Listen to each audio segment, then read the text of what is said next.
Iya, kembali lagi di Apa Kabar Indonesia, sudah bersama Bang Trimedia Panjaitan dari Komisi Hukum DPR dan juga politisi Partai PDI Perjuangan dan juga ada kuasa hukum dari Muhammad Nazarudin, Bang Hotman Paris. Apa kabar abang-abang? Sehat-sehat. Waduh, seru nih. Tapi juga ada juga yang akan menemani kita dialog pagi ini. Yeah. Ini Bang Sultan Batugana yang seharusnya hadir di sini, tapi karena satu dan lain hal, ini kita jemput ke bandara ini, ada di Bandara Soekarno-Hatta. Selamat pagi Bang Sultan.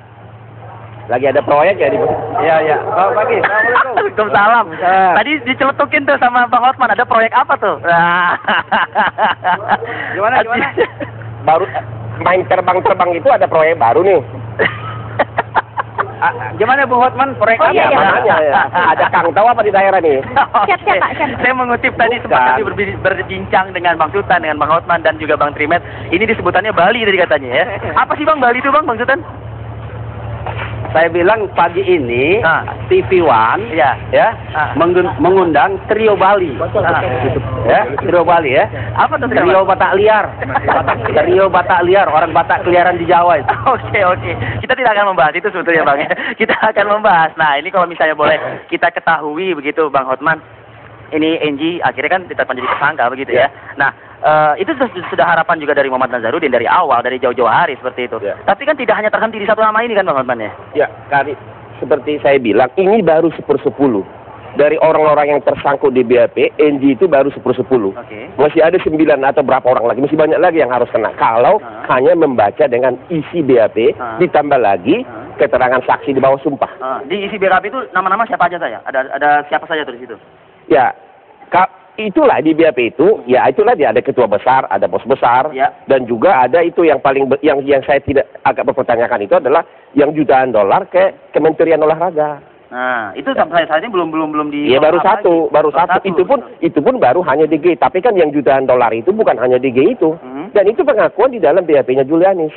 Ya kenapa? Kenapa yang dicecar terus hanya si Anas sekarang ini, sementara masih banyak. Ya masih baru 10/10 itu yang kena. Bisa di follow up ya dengan nama-nama yang lain. Oh, dengan nama-nama yang lain. Termasuk nama salah satu politisi di PDIP kan? Oh iya benar itu. Nah itu oke Bang Trimet dan juga Bang Hotman, kita jalan ke sofa merah. Nah komentar Bang Trimet dulu lah sebelum kita sampai di sofa. Ini Iwayan Koster juga disebut-sebut seperti itu kan. Nah sejauh ini PDIP gimana menangani satu nama ini dari kader partai PDI Perjuangan? Pertama dari sejak beliau disebut-sebut oleh Pak Nazarudin, kita sudah beberapa kali mempertanyakan kepada Pak Wayan Koster bagaimana keterlibatan beliau soal kasus ini. Beliau jelas menyatakan bahwa dia tidak ada menerima duit. Dan terakhir juga kemarin sore saya memanggil beliau ke kamar saya. Artinya 4 mata berdialog dengan 4 mata. Kan terkait dengan penetapan beliau dicekal. Apa sih Bang yang ada dalam pembicaraan tersebut? Saya ingin memastikan lagi. Pak Koster, saya bilang sekarang Pak Koster dicekal. Bahwa Pak Koster menyatakan tidak ada menerima aliran duit yang disebutkan oleh saksi di persidangan itu. Nah itu pegang aja seperti itu, tapi ya Pak Koster juga harus mempersiapkan diri karena tidak menutup kemungkinan dari pencekalan ini bisa naik status. Dan beliau menyatakan dia siap. Kalaupun seandainya diperiksa oleh KPK, dia akan datang pada panggilan pertama. Karena saya bilang kita kebetulan mengerti hukum.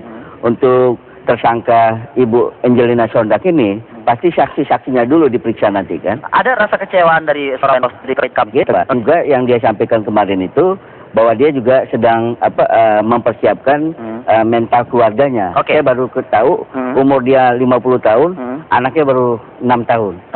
Ada juga yang sulit untuk ditemui saat ini yakni seorang Angelina Sondah ya Bang Hotma, juga Bang Sultan. Ini tapi kami sempat mungkin mengambil cuplikan dari dialog begitu ya antara Angelina Sondak dengan salah seorang rekannya di internal Partai Demokrat begitu. Kami tampilkan di bentuk grafis seperti ini. Ini adalah perbincangan melalui pesan singkat begitu, saya katakan seperti itu. Kita ingin melihat dialog antara Angelina Sondak dan juga rekan sesama partainya, bisa dikatakan seperti itu, yang berisi demikian. Saya serahkan sepenuhnya ke Partai Demokrat. Saya sangat menghargai keputusan apapun demi jayanya Partai Demokrat. Saya menghormati langkah terlalu cepat ya. Mungkin juga ini ada beberapa kutipan-kutipan begitu yang ada di layar kaca. Inna lillahi wa inna ilaihi raji'un, itu yang selalu saya katakan. Baik, Saya ingin ke Bang Sutan nih terlebih dahulu. Bang Sutan? Bang Sutan? Ya, gimana? Ya, Bang, ini halo, tadi... Halo, Rif. Sudah mendengar suara saya jelas, Bang? Sudah. Baik, Bang Sutan.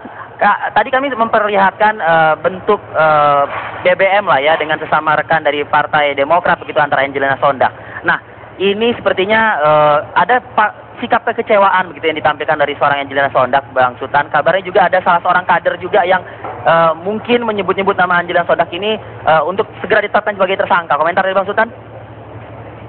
Begini, pertama kita kan prihatin dengan terjadinya musibah ini kepada salah satu kader, menurut kita kader yang potensial dari Partai Demokrat, yaitu Mbak Angelina Sondak. Itu jelaslah kita prihatin dan merasa bersedih untuk hal yang demikian.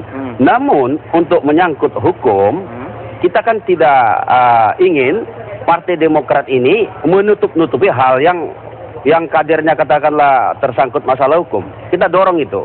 Kedua, ketika Anda mempertanyakan ada kekecewaan seorang Enji dengan di BBM-nya demikian, betul, hal-hal wajar. Tapi menurut saya, Enji tadi ada kata-katanya, dia serahkan semua kepada Partai Demokrat. Itulah menurut saya kader yang baik.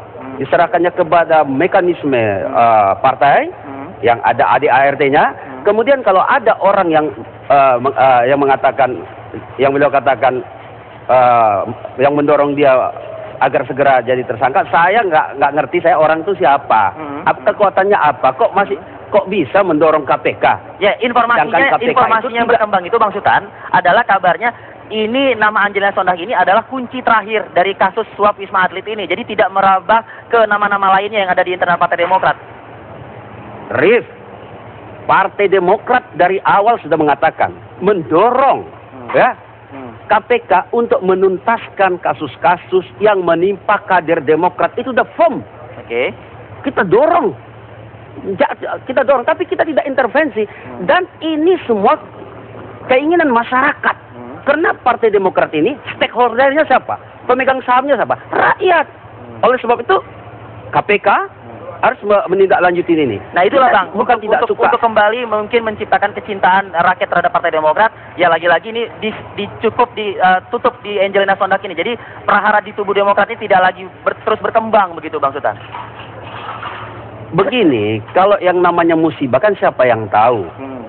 So, saya nggak mau cerita partai-partai lain lah. Ini cerita Partai Demokrat saja lah. Partai Demokrat ini muncul tiba-tiba besar, ada bermasalah. Saya kira kita harus hadapi, kita harus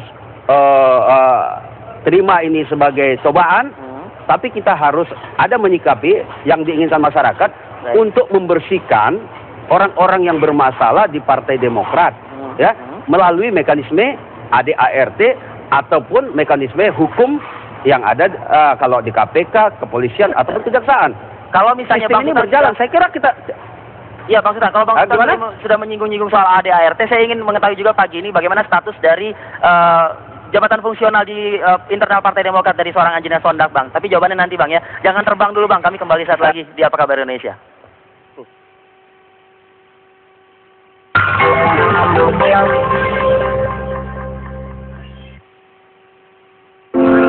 Siapa yang mau main tebak warna dengan Bu Guru? Ini